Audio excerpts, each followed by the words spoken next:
All of us are born with a gift. Greatness is upon you. And I realized that my gift wasn't going to create itself. My gift wasn't going to nurture itself. My gift wasn't going to perfect itself. That was something I had to do. If I was to be asked what is my greatest advice to give you as a young man or young woman, it would be this message. People are not looking for you. They are looking for what you are carrying. And if you don't manifest what you are carrying, the world will ignore you. Because you exist doesn't mean you're going to be successful.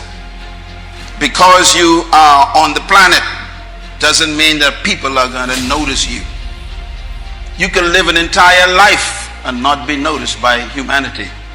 We can bury you in a cemetery and we would never know you were here except for that tombstone. And the reason is because most of the humans on earth live on earth but never manifest themselves. And so the most important goal in your life should be self-manifestation. So here's the first step to accumulating wealth. You must be willing to do the things today others won't do, in order to have the things tomorrow others won't have. That's why the book of life says the road to life is straight and narrow, and few there be that find it, because few there be that are willing to do the things today others won't do, in order to have the things tomorrow others won't have. What are the things that others won't do? Number one, make discipline a major force in your life. How many of you know if you'd have been more disciplined, you'd be further along to reach your goals right now? Socrates said the undisciplined life is an insane life. Make it okay to fail. A lot of people, 85% of people, allow their fear of failure to outweigh their desire to succeed. Repeat after me, please. Anything that's worth doing is worth doing badly. Yeah, see, anything is worth doing right, as we have been taught, if you know how to do it. But if you don't know how to do it, it's worth doing badly until you get it right. I bet you, and I wasn't there, I bet you that when Bishop T.D. Jakes first stood up to preach, when he gave his trial sermon, he did not have the command, he did not have the mastery, he did not have the confidence, he did not have the depth, he did not have the capacity to translate and milk scripture like he did last night when he first started out. Now write this down. You don't have to be great to get started, but you have to get started to be great.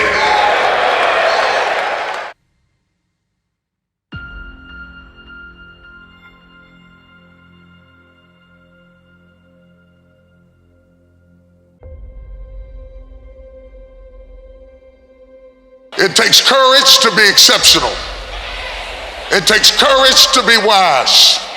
It takes courage to be rich. It takes courage to be educated. It takes courage to be knowledgeable. Because the moment you do, but you don't talk like you forgot where you came from. Look at you talking. It takes courage.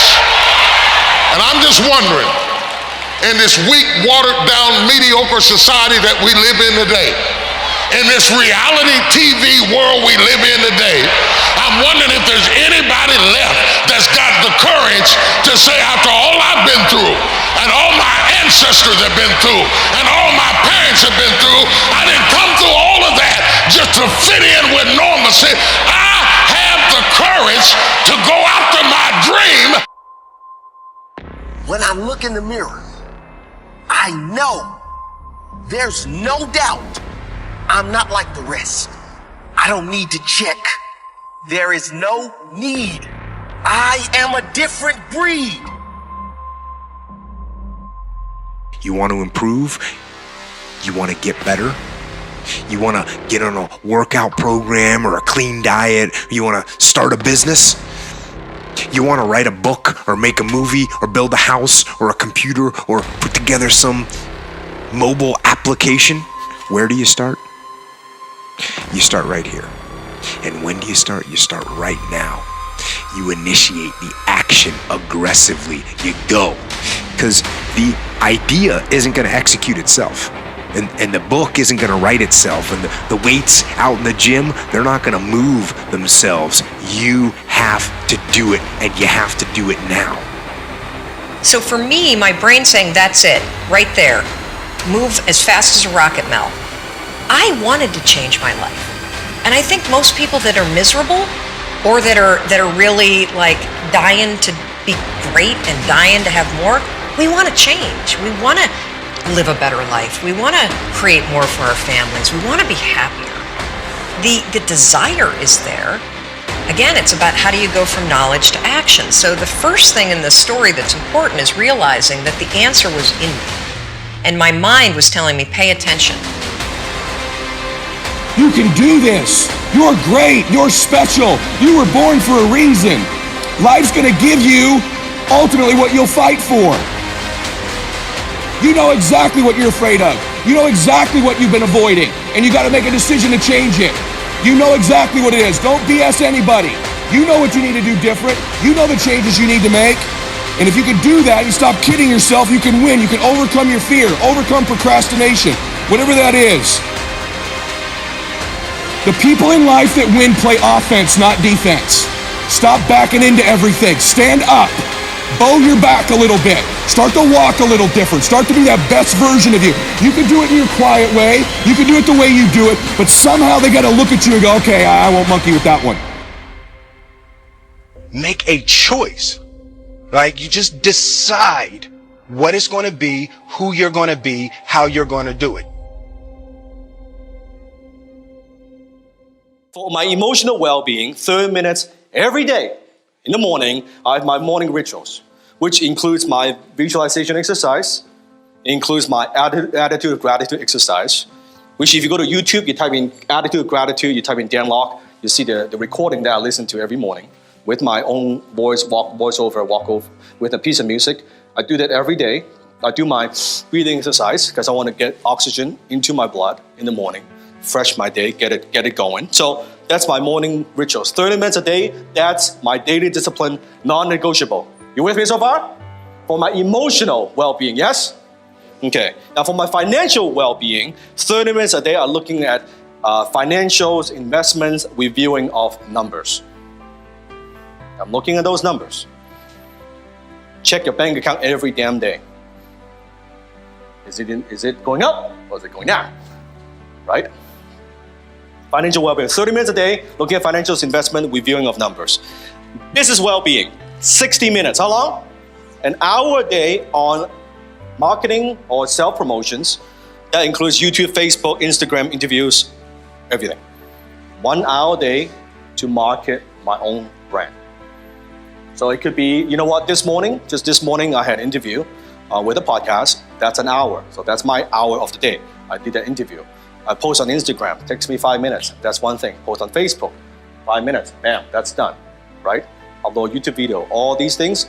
1 hour every day, non-negotiable. Because if I'm not pushing my brand, I'm not marketing myself, I'm not tooting my own horn, right? Nobody will toot your horn. You better be out there, getting attention in the marketplace. I want to do that every day.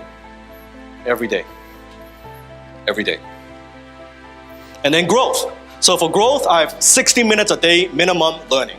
That would include reading or sometimes listening to a program. Let's say on my way here, I'm listening to an audio program. It takes me about an hour to get here. I got my day. I got that in, right? Bam, that's done.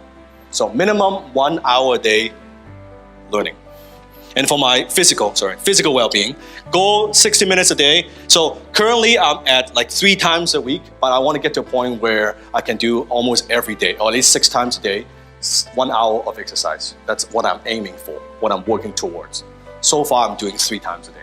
3 times a week. Okay, I want to get to 6-7 times. And then also my goal, another goal that I have is to minimize my email management to 60 minutes a day. Currently it's probably at 80-90 minutes per day, just because the sheer amount of emails that I get.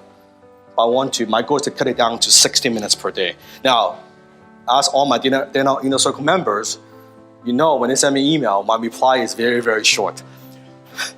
It is very, very short. How short? So, no, but how short is the email? 2 words. Good. Great. Yeah, because guess what? If you get the amount of emails I get, you spend 5 minutes crafting an email, you get 200 emails, do the numbers. Does not work. I need to get my email done in seconds. If there's something that they need feedback on, another thing I do, I would make a video. So I use a program called Jing, J-I-N-G, from I think, TechSoft or something like that. But Jing is what I use, is free, and I could make a quick video instead of typing long email. It's like it captures your screen capture. I walk them through different things, plus it's recording my voice. I upload a link, I send them a link, they can watch that. It saves me a whole lot of time. Again, it's a time-saving tool, but also clarity, because sometimes, oh, Dan, can you reveal this website for me? If I take a look and I type it out, guess what? A lot of miscommunication. And then oh, what about this? And then I've spent more time explaining it back and forth, versus making a video, they get it. Usually very little back and forth. So that's another tool that I use, okay? So that's my daily disciplines. Whatever your daily disciplines, or you better have some. You better have some. If you don't schedule it, it won't get done. So I schedule my lunchtime. I schedule my email time. My mom, again, makes me an appointment with me Sunday, 9 p.m. to 11 p.m., long distance call. My wife makes an appointment with me, leisure time, vacation time, husband time. Now I've already, just to give you an example, block out about 67 days for 2017. 67 days. That includes VEG, DIC mastermind meetings, speaking gigs, masterminds, vacations. That's how you script it out. That's what I mean. You don't just, oh, well, you know what, I'll take the vacation whenever we'll do it. Or I'll do that whenever. No, don't do that.